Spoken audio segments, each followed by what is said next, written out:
got this question at the gym today. It's actually directed at myself and one of my clients, the client who I believe I've said in multiple videos that trains service dogs.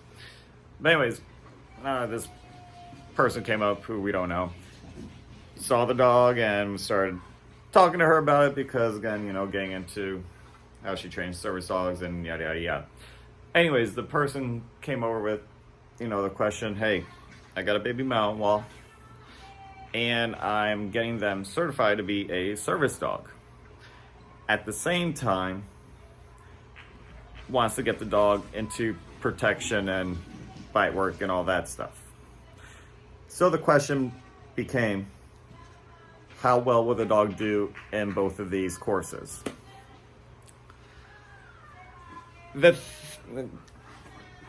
My client and I were kind of on the same page. One was I'll even back up even further because it struck the chord with my client. The client actually came out, and said, are you actually doing a real service dog where the dog is actually providing a service, like her dog is providing a service to her mentally challenged son who's also physically disabled? Or are you looking for like one of those emotional support dogs or one of those, weekend certifications, or just getting a vest from online and saying your dog is a service dog, but is actually not providing a service when it needs to and when there is a necessity? Okay, so that was the gray area. Are you actually building a service dog, or are you just looking to just bring your dog on flights? Okay. And the other aspect on my mind was because, she has a lot of experience with the service dogs. I have more of like working line and behavior. My question was, what level of protection are you trying to build? So, and this is where my client and I kind of met in the middle. Are you looking for a dog that is better at one of those, or are you looking for equal? Okay, kind of like the old cliche, what was it? CrossFit people used to say this shit all the time. Jack of all trades, master of none. Kind of like one of those.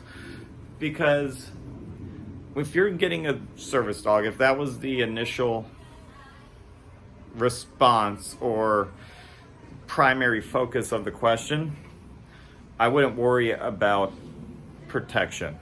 Okay, if you are really building a service dog that is providing a service to somebody that needs it, I would not worry about bite work, because the temperament of the dog needs to be completely neutral. It needs to be completely neutral around people and other dogs, because the primary focus is the person they are serving.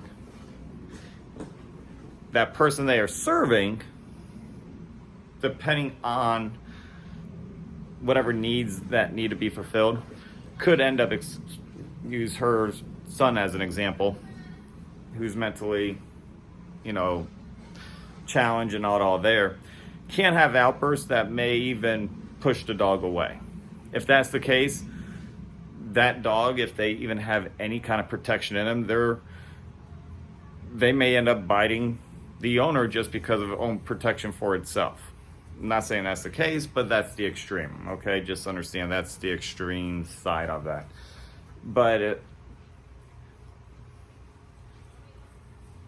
I would say no. You can't have it both ways.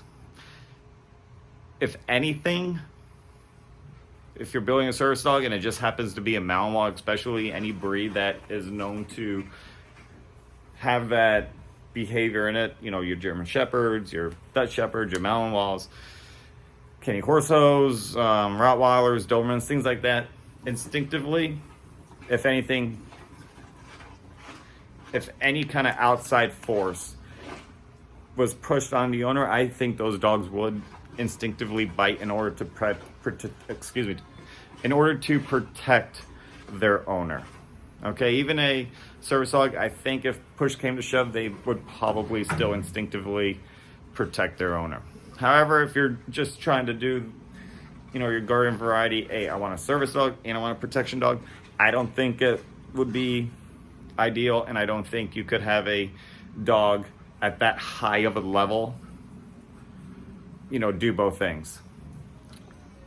Just like people, the CrossFitters who are fucking jacked and strong as shit and have the endurance of a motherfucker, those are like your 0.5% people in the world. Not everyone is going to be able to do that. I think it'll be the same thing for dogs. You might get a 0.5% of the population of dogs being able to do those two separate, skill levels at that high of a level, but it's few and far between. Your garden variety Malinois, I would just say no. Pick one. Which one do you want? If it's Malinois, I would rather you err on the side of, more of a protection than a service, but I could be wrong. You could cross it, just depending on the intelligence and how well they are, how mentally stable they are, because again, Malinois are known for being aggressive and jittery and needing to go, go, go, go, go. If they have a temperament that is more calm and able to mentally just stay in check, I think it would be fine. I could be totally wrong on this. Anyone out there listening, share your thoughts and opinions with me, because I would love to hear what other people's opinions on this. Can you have a protection dog and a service dog in one? I say no. I say you would have to pick one, but I'd love to hear your guys' opinions. So for right now, that is it. Talk to you next time. Done.